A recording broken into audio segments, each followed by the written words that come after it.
6월 18일 토요 핵심 정리하고 포럼하는 시간 가지도록 하겠습니다. 산업과 나, 선고시, 선교지, 위기를 선택하라.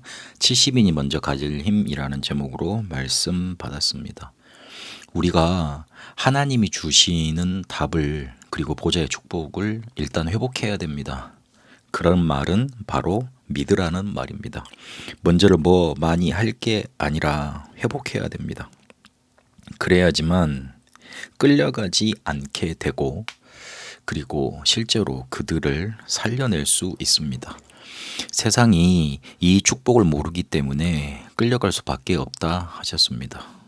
성경과는 거리가 먼 삶을 살게 되고 사람 중심으로 유행 따라 살아갈 수밖에 없다 하시면서 세상에 끌려가지 않기 위해서는 393이라고 우리에게 주신 보좌의 축복 이것을 답으로 주셨는데 138 오직 그리스도 하나님 나라 성령 충만 그거를 24 누리고 25 응답을 기다리고 영혼과 연결시키고 237과 연결되는 답을 이루는 방법을 가지고 누리는 것이다. 이것이 충분하고 만족되는 것이 중요하다. 이것만 조절하면 되는데 과연 나는 왜 이걸로 충만하지 않고 만족되지 않는 것인가? 내가 아는 것인데 왜 이게 안 되는 것인가? 질문만 해도 된다. 그렇게 강조하셨습니다. 이것이 당장 눈에 안 보이니 속고 안 느리고 사는데 이것들이 안 되면 우리는 서론에 말했던 대로 세상에 끌려갈 수밖에 없다. 그래서 이것을 회복하면 된다. 회복한다는 말은 믿으라는 말이다. 강조하셨습니다. 이럴 때 세 가지 눈이 열리는데 강대국이 절대로 성공한 적이 없다. 그게 보이게 되고 그리고 무너진 교회를 살리는 힘을 보게 된다. 그러면서 후대 살리는 축복 속에 들어가게 된다 하셨습니다. 하나님은 우리가 모든 것을 기도로 바꾸는 보좌의 축복 속으로 들어가길 원하십니다. 그리고 숨겨져 있는 플랫폼, 다른 사람을 살리는 파수망대, 영적 소통이 일어나는 안테나 찾기를 원하신다. 그래서 오직 유일성 재창조의 응답을 계속 기다리라 하셨습니다.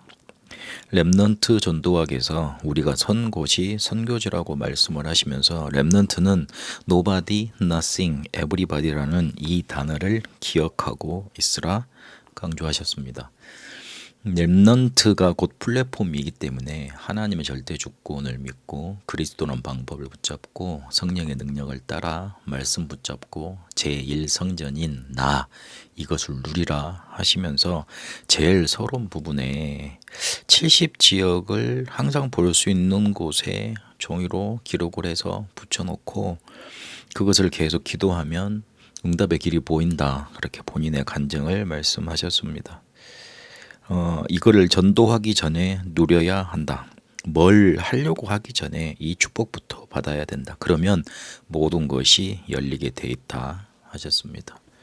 그래서 렘넌트들은 선 곳이 지금 있는 곳이 선교지인데 그곳에는 문제, 갈등, 위기가 있을 것이다. 그러나 그것이 바로 플랫폼의 시작이다.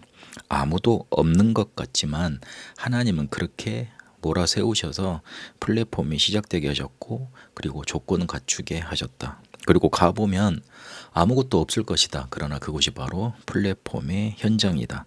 흩어진 자가 오게 할 것이고 숨겨진 자가 있을 것이고 남은 자를 붙여주실 것이다. 그래서 빨리 응답 안 와도 괜찮고 안 도와줘도 괜찮고 그리고 실제로 누가 이렇게 응답해 주지 않아도 괜찮다 하셨습니다. 이러면 플랫폼의 사명은 모든 사람을 살리는 것인데 오직 유일성 재창조의 응답을 가지고 가는 것이다. 능력 없거나 시달리는 경우도 있을 것이다. 그러나 그것이 따지고 보면 축복이다. 그래서 이것이 바로 플랫폼의 조건이 되는 것이다. 우리 렘넌트들 심심할 여유 없다. 책과 기도 많이 남아있다. 마무리를 하셨습니다. 핵심을 통해 10가지 비밀 계속 우리에게 말씀 주시고 계시는데 이번 주는 위기를 선택하라 라는 제목으로 말씀 주셨습니다. 큰 응답 받으려면 세계를 살리려면 위기를 선택해야 되는데 위기를 선택하기 위해서는 눈에 안 보이는 진짜 능력을 갖고 있어야 된다. 그렇게 저는 말씀을 붙잡았습니다. 아무도 도와주지 않는 노바디인 것 같지만 거기에는 그 속에는 하나님의 계획이 있다. 아무것도 없지만 반드시 영적 사실은 존재한다. 갈등이 찾아오는 것 같지만 반대쪽에 응답이 있고 문제가 너무 많지만 그것을 수용하고 초월해야 되는 이유가 뭐냐면 하나님의 축복이 반드시 있기 때문에 그렇다.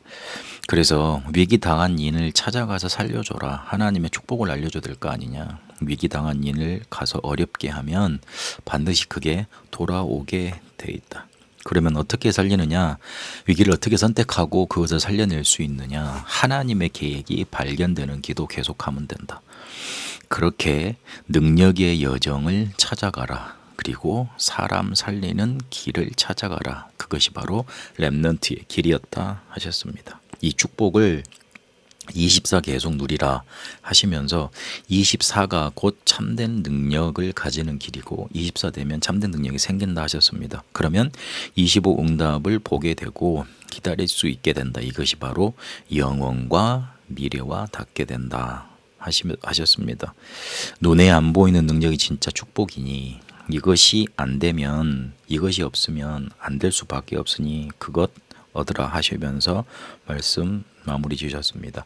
흩어진 제자들을 통해 70인이 먼저 가질 힘에 대해서 말씀 주셨는데 눈에 안 보이는 힘이 중요하다. 이것을 언약으로 붙잡아야 된다. 우리가 힘이 없어도 능력이 없어도 기도는 바로 해야 되는 것 아니냐. 우리가 생각까지 틀려버리면 안 되는 것 아니냐. 그래서 눈에 안 보이는 힘이 우리 속에 임하도록 그게 생기도록 언약을 붙잡으라 강조하셨습니다. 영어로 말하면 테시트 파워라고 하는데 영역, 지력, 체력, 경제력, 인력이다. 이것을 계속 누린다고 본인 간증을 하시면서 시작은 정확한 언약을 잡고 하는 것이다. 요한복음 19장 30절에 다 이루었다 하셨는데 다 이루었다는 말은 시작이 되었다는 뜻이다. 마지막 강단인 하나님의 나라와 그 일을 언약으로 붙잡고 사도행전 1장 14절에 오로지 기도했는데 다른 것이 필요 없다고 나에게는 더 이상 중요한 게 없다고 결론이 날 만큼 됐기 때문에 오로지 기도에 힘썼던 것이다. 그러면 사도행전 2장에 응답 오게 돼 있다. 그리고 하나님이 주시는 다른 힘이 있다. 누가복음 10장 19절에 보니까 뱀과 정갈을 제어할 권세, 원수의 능력을 제어할 권세 주셨다고 하셨다. 흩어진 자들을 모여게 하시고 그 사람들을 만나게 하시고 실제로 3천 제자가 일어나는 위기를 넘어서고 정확한 선교가 시작되는 다른 힘을 우리에게 주시는 것이다. 그렇게 70인 운동의 재생산의 응답이 따라온다. 언약을 바로 붙잡았던 참 제자 몇 명 때문에 로마가 살아났다. 그래서 힘없지만 언약 붙잡은 나를 통해 하나님은 역사하실 수 있다. 그렇게 언약 잡으라 말씀하셨습니다.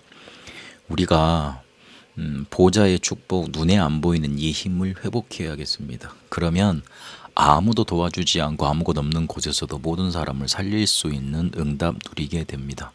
그러면서 위기를 선택할 수 있는 눈에 안 보이는 힘을 언약으로 붙잡고 인도받아야겠습니다. 하나님은 언약 붙잡은 자를 통해 인도하시고 우리에게 주신 언약을 성취하며 우리를 이끄십니다. 그 언약 속에 한 주간도 인도받게 되시길 바랍니다. 보좌의 축복을 회복하고 위기를 선택하는 눈에 안 보이는 힘을 얻게 하옵소서. 아무도 없고 도와주지 않고 아무것도 없지만 모든 사람을 살려내는 응답 우리에게 주신 언약으로 붙잡고 이번 한 주도 인도받게 하옵소서. 예수 그리스도 이름으로 기도합니다. 아멘.